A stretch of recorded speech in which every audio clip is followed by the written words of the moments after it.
Hi guys, Ren here. Today I want to talk about heart rate monitors, and on this channel I already talked a lot about power meters and their importance in training, but heart rate monitors for not so long ago have been the be-all and end-all of cycling training and generally training for endurance sports. So do they still have merit? Now, in cycling, the most important and useful training is interval training, high intensity intervals, plus threshold efforts, etc.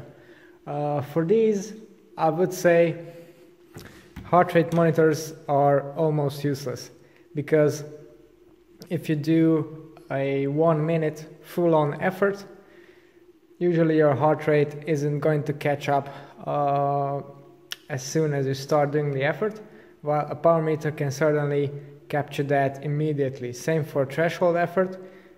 If you ride the threshold power, you can notice that it will take 5, even 10 minutes for a heart rate to bump up to that levels. Conversely, in a race situation, at least for me, my heart rate jumps up immediately before doing any kind of effort from the adrenaline. So it's wildly different than what I experienced in training. Despite that, I think that heart rate monitors still have their place. Not really in the training and intervals as such, but mostly in some other areas. So when you're talking about these intervals, a very useful thing to look at is how quickly can you recover from them. And if you look at your heart rate, how quickly it drops down to the previous baseline effort or level, then it gives you a good idea about how taxing it is on your body and how well can you recover. So that's where it's quite useful. Then I also find it quite useful when doing kind of low intensity recovery rides. So here, even when you bump your power up for a couple of seconds to clear a small hill or accelerate out from a corner, etc., so you're not moving at walking pace, then from your heart rate, you know, if it's 120, 130, in my case, then I know I'm going very easy. Those couple of efforts won't ruin my my recovery ride. So that's another thing. And then for long endurance rides, you can know that if your heart rate starts drifting up, your fatigue is accumulating when it's for the same power.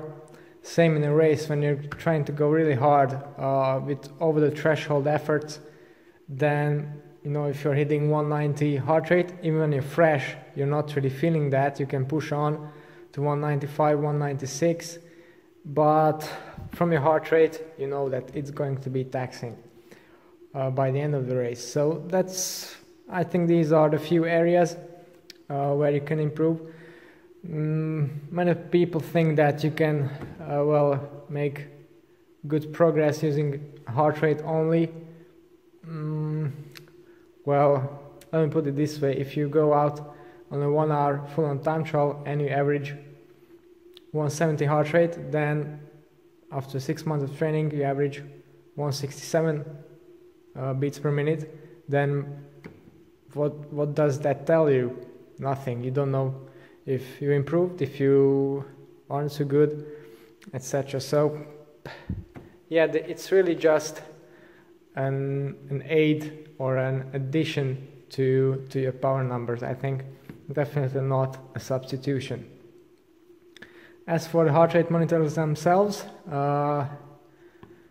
in this day and age, they're quite sophisticated.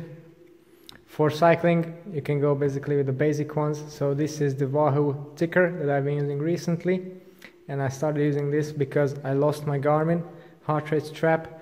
Then I found it again, so now I have two. So these are simple heart rate monitors. The Wahoo is ANT+ and Bluetooth, so that gives a wider compatibility with smartphones and apps, etc. Because Well, if you're using a cycling computer, it doesn't really matter because, well, ANT+ is going to be your protocol.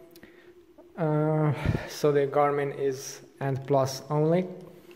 There are some more advanced multisport specific heart rate monitors as well, with built-in accelerometers and such, but these are quite expensive, but they can be very useful for running or swimming.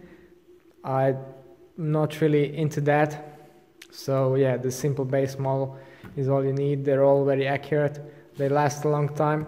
So this Garmin unit, I've been using this for the last 3 years without changing the battery.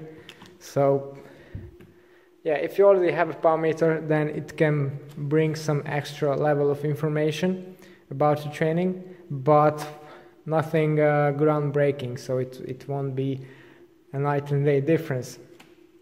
But I tried riding without a power meter, without a heart rate monitor, just on power, but I feel that still having a heart rate on there can help in some situations. Okay, so this is my take on heart rate monitors. If you'd like to know more about the gear and bikes that I use, then don't forget to tune into the channel and subscribe. It's all for today. Thanks for watching and see you next time.